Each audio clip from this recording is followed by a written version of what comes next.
Teoría del aprendizaje según Bandura. Antes de explicar la teoría, vamos a ver lo que son conceptos básicos relacionados a ella.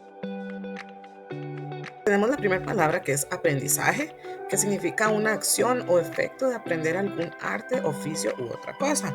Dentro del ámbito de psicología, hace referencia a la adquisición de una conducta duradera a través de la práctica de esta misma. El aprendizaje vicario es el proceso de aprendizaje en el que un organismo es capaz de extraer enseñanzas a partir de la observación de lo que hace el otro. Por este lado tenemos la palabra cognitivo o cognición. Esta hace referencia a la capacidad del ser humano de obtener la información del entorno a partir de su procesamiento por parte del cerebro, el cual interpreta y le da significado a esto. A diferencia de la palabra cognitivo, tenemos por otra parte lo que es el conductismo, que dice que es el estudio y análisis del comportamiento o conducta del individuo, sin tener en cuenta sus pensamientos y vida interior. O sea, que el conductismo va más dirigido al comportamiento, a la conducta del ser humano, dejando de lado el proceso cognitivo. Ahora vamos a hablar un poco sobre la teoría de Bandura. Albert Bandura, psicólogo canadiense, nacido el 4 de diciembre de 1925. Sus estudios están centrados en el aprendizaje conductual cognitivo y propone la teoría del aprendizaje social. Hablando un poco sobre la teoría del aprendizaje social, podemos mencionar que por mucho tiempo las ramas de las ciencias humanas han realizado estudios relacionados al desarrollo y a la evolución del ser humano en las diferentes áreas que lo conforman como ser viviente. Por ejemplo, en el área social, en el área emocional, en el área intelectual, entre algunas otras más. Además de querer comprender y explicar el comportamiento como individuo dentro de una sociedad. Una de esas ciencias es muy conocida, por ejemplo, la psicología. Esta busca el análisis y la comprensión de la conducta humana y de los procesos mentales. Se podría decir que de alguna manera la psicología se encuentra inmersa implícitamente en el mundo de la educación. Esto porque busca con el fin de transmitir el conocimiento, pero para ello más bien debemos tener en cuenta la importancia de conocer la manera que el ser humano es capaz de aprender y de aprender a través de los diversos procesos del aprendizaje en la vida.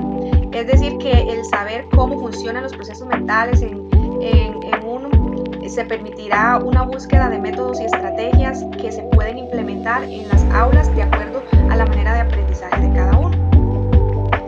Sobre el aprendizaje cognitivo social o cognición, podemos decir que es la capacidad del ser humano de obtener información de su entorno a partir del procesamiento por parte del cerebro, la capacidad de interpretarla, de darle significado, pero también quiere decir que es el proceso cognitivo que se da a partir de todo lo que el individuo perciba a nivel sensorial, a partir de lo que lo rodea y de la habilidad de transformar esa percepción en información o en ideas concretas. Sobre el conductismo, podemos decir que es la teoría y el método de investigación psicológica basado en el estudio y en el análisis del comportamiento o la conducta del individuo sin tener en cuenta sus pensamientos y su vida interior. Quiere decir que esta se va a dar y se va a dedicar a estudiar la conducta o el comportamiento que se puede observar en los seres humanos aplicando una serie de procedimientos objetivos y experimentales. Y a continuación les vamos a compartir un video donde les vamos a advertir que contiene algunas escenas de agresión y de violencia. A comienzos de la década de 1960, el psicólogo Albert Bandura realizó un experimento clásico sobre aprendizaje y agresión. Un grupo de niños en edad preescolar veía una película en la que un adulto golpeaba a una muñeca de plástico con un mazo, la tiraba al aire, la pateaba y la bofeteaba. Después se dejó a cada niño jugando solo en una habitación con juguetes entre los que estaba la muñeca. Como muestran las imágenes, muchos de los pequeños que habían visto la película imitaron el comportamiento del adulto e incluso idearon modos nuevos de golpear a la muñeca. Los que no habían visto la película no mostraron ninguna de las conductas agresivas del adulto. Sobre la importancia Podemos mencionar que el hombre es por naturaleza un animal social, por lo tanto las interacciones sociales son de suma importancia para nuestro desarrollo en cada una de las etapas de nuestras vidas y que cada aprendizaje se va formando por medio de nuestras interacciones que vamos teniendo en cada una de las facetas de nuestra vida. Y no podemos dejar por fuera una parte muy importante, que es mencionarles sobre las organizaciones que optan por el aprendizaje social para brindar experiencias emocionales. Esto se da dentro de la importancia. Los alumnos establecen redes, comparten, colaboran y también intercambian ideas para resolver problemas. Y ahora tenemos las fortalezas de esta teoría. A pesar de que los estudios fueron realizados por un psicólogo y habla mucho de psicología o va dirigido especialmente al área de psicología, no significa que no podamos sacarle provecho dentro del ámbito de educación. Por el contrario, va muy de la mano. Entonces, una de las fortalezas es que permite al docente emplear métodos y estrategias basados en la teoría que favorezca al proceso de aprendizaje del estudiante. También recordemos que uno de los fundamentos de esta teoría es que aprendemos según nuestro entorno físico y social, por lo que tomar en cuenta el contexto en donde desarrollamos las lecciones es importante, ya que este influye en el proceso de aprendizaje, en los procesos cognitivos de nuestros estudiantes. Algo bastante importante y que es una gran fortaleza en esta teoría es que el docente se reconoce como muy influyente, pues muestra constantemente modelos de comportamiento, estrategias y actitudes a sus estudiantes, debido a que la mayor parte del tiempo estamos compartiendo con ellos, frente a ellos. Muchas veces hacemos explicaciones y son demostraciones de cómo hacer algo. Entonces, esta es una de las fortalezas que tiene esta teoría dentro del aula. Dentro de las debilidades de la teoría, podemos mencionar las siguientes. Está el riesgo del modelo negativo, está la explicación limitada de los procesos internos, descuida los factores biológicos y supone una toma de decisiones racional. Muy importante destacar que dentro de esas debilidades, el modelo negativo es un punto muy importante que no podemos dejar por fuera. Por ejemplo, si bien es cierto que cada estudiante o cada niño obtiene la información obtiene el aprendizaje por medio de lo que ve a su alrededor, en su entorno, quiere decir que no solamente las cosas positivas va a ver, sino que también las cosas negativas, ¿verdad? Por ejemplo, si él ve violencia, como lo vimos en el video anterior, si ve violencia en su hogar, en su casa, en su entorno social, al mismo tiempo, ¿verdad? Él va a repetir este patrón de violencia, puede repetir este patrón de violencia, entonces es algo que hay que tener mucho cuidado. Bueno, hasta aquí llegamos con la parte teórica de lo que es esta teoría del aprendizaje, valga la redundancia, y ahora nos toca ponerlo en práctica, por lo cual les vamos a explicar las actividades. Bueno, esta actividad se llama Interpreta el mensaje. Entonces vamos a ver los pasos que deben de seguir para llevarla a cabo. Esta actividad al final lo que busca es comprender un poco más la teoría de Bandura, que dice que aprendemos por medio de la observación e imitación. Ok, para esta actividad necesitamos un grupo grande, mínimo de 5 personas. Si es más grande, mucho mejor. Y les vamos a pedir a estas personas que se coloquen en una hilera, en una fila india, como están viendo en la imagen. El anfitrión, ya sea que lo están haciendo en la casa, o el docente, que también le vamos a llamar anfitrión, es el último en esta fila. Y este tendrá bajo su posesión, en sus manos, una serie de cartas, de tarjetas que indiquen acciones, ya sea una frase o una imagen. Y el docente o anfitrión deberá actuarla sin palabras, deberá tratar de transmitirle el mensaje al chiquito, al primer niño o a la primera persona que tenga al frente.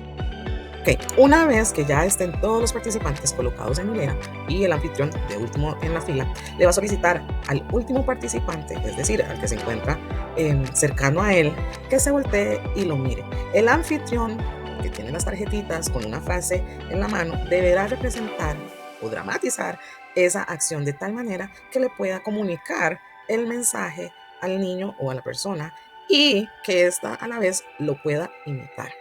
Una vez que el anfitrión hizo la dinámica, hizo la mímica, el participante debe voltearse, tocarle el hombro al que le sigue y ese otro participante voltearse, mirar lo que están dramatizando y así sucesivamente hasta que llegue al último de la fila, que en este caso sería el primero.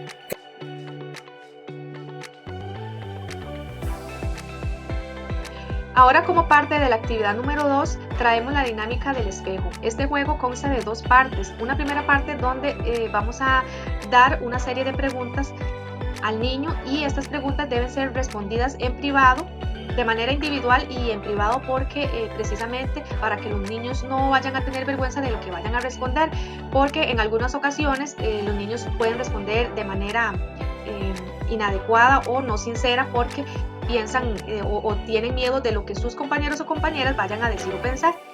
La primera parte del juego consiste en hablar de 10 a 15 minutos de cosas que a este niño les guste, por ejemplo, sus pasatiempos, sus gustos o sus juegos preferidos. Y realizamos las siguientes preguntas. Pregunta número 1, ¿te consideras un niño atractivo? Pregunta número 2, ¿qué crees tú que dirían tus amigos de ti? Pregunta número 3, ¿cuál es la mejor cualidad que tienes? Pregunta número 4, ¿qué aspecto físico te gustaría mejorar o qué es lo que no te gusta de ti? Pregunta número 5, si te cambiaras de escuela mañana, ¿cómo te gustaría que te recordaran tus compañeros? Bueno, estas preguntas van a servir para sondear el tipo de autoconcepto que tiene el niño de sí mismo. Incluso se pueden realizar muchas más preguntas. Se recomienda no tomar notas de estas respuestas para no distraer al niño y será mejor que utilicemos una grabadora. Una vez respondida todas estas preguntas, el docente deberá realizar un informe o interpretación respecto del cual en el autoconcepto del niño. Ahora vamos a ver la segunda parte de la actividad. Esta segunda parte consiste en utilizar un espejo. Aquí vamos a poner en práctica el juego del espejo. El niño se va a sentar frente al espejo y se le hacen las siguientes preguntas. Pregunta número 1, ¿ves a ese niño en el espejo? Pregunta número 2, ¿le conoces? Pregunta número 3, ¿crees que el niño del espejo es guapo? Pregunta número 4, ¿qué es lo que más te gusta de él? Pregunta número 5, ¿podrías decirme qué piensa él de sus compañeros de clase? Pregunta número 6, ¿crees que tiene cosas buenas? Y si tiene, ¿cuáles? Pregunta número 7, ¿crees que otros niños vean las cosas buenas que tiene él? Pregunta número 8, ¿qué modificarías de ese niño en el espejo? Este juego de la despersonalización ayuda a que el niño vaya a hablar con más naturalidad en caso de tener un autoconcepto disminuido. Esto va a resultar más fácil mencionar las cosas desagradables o negativas de otras personas. Por lo general resulta más fácil hablar mal de otras personas que de nosotros mismos. Y este juego se puede aplicar tanto en niños como en adolescentes de cualquier edad. Buenas tardes, seguimos con la teoría en la cual mis compañeras externaron todo lo referente a Albert Bandura. Retomaron lo que es un psicólogo canadiense, conocido por sus contribuciones en la teoría del aprendizaje social, sus ideas y la precisa de que las personas puedan aprender observando.